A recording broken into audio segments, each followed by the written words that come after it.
குரு மாதாஜி வணக்கம். வணக்கம் வணக்கம் விஜயாம்மா, ரொம்ப சந்தோஷமாக இருக்குது உங்களை சந்திக்கும் போது. சொல்லுங்கண்ணா பாப்பா, உனக்கு ஏதாவது சந்தேகம் இருக்குதா? குரு மாதாஜி, நடராஜர் எந்த வடிவம் இருக்காங்க? நடராஜரோட வடிவம் என்னன்னு கேட்குறாங்க. ரொம்ப சந்தோஷமாக இருக்குது. நீ என்ன படிக்கிற பாப்பா? 6வது.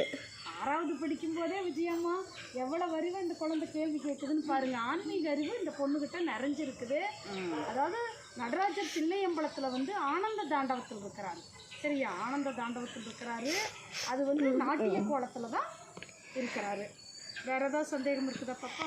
குரு மாதாஜி, ஆபத்துலேருந்து தப்பிக்கிற பத்தியம் இருக்கா? கண்டிப்பாக விஜயம்மாவுக்கு இந்த விஷயத்த சொல்லணும். அதாவது நம்ம ஒரு கஷ்டத்தில் ஆபத்துகள் இருக்கும்போது அதை தப்பிக்கிறதுக்கு வந்து நம்ம வந்து திருப்பதிகம் இருக்குது. திருப்பதிகம் நம்ம இதில் வந்து சைவத்தில் வந்து 4வர்கள் இருக்கிறாங்க. திருஞான சம்பந்தர், அப்பர், சுந்தரர், மாணிக்க வாசகரெல்லாம் இதை பற்றி விளக்கமாக சொல்லியிருக்கிறாங்க. அது ஒரு பாடல் மூலமாக உங்களுக்கு சொல்கிறேன். உங்களுக்கு முதலே சொல்லி கொடுத்துருக்கிறேன். நீங்கள் ஒரு வேளை மறந்துருந்தா கூட கேட்டுங்க, பாப்பாவுக்கு தெரியட்டும்.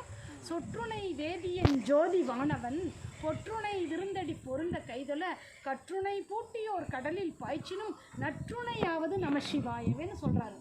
சரிங்களா? ரொம்ப சந்தோஷம்.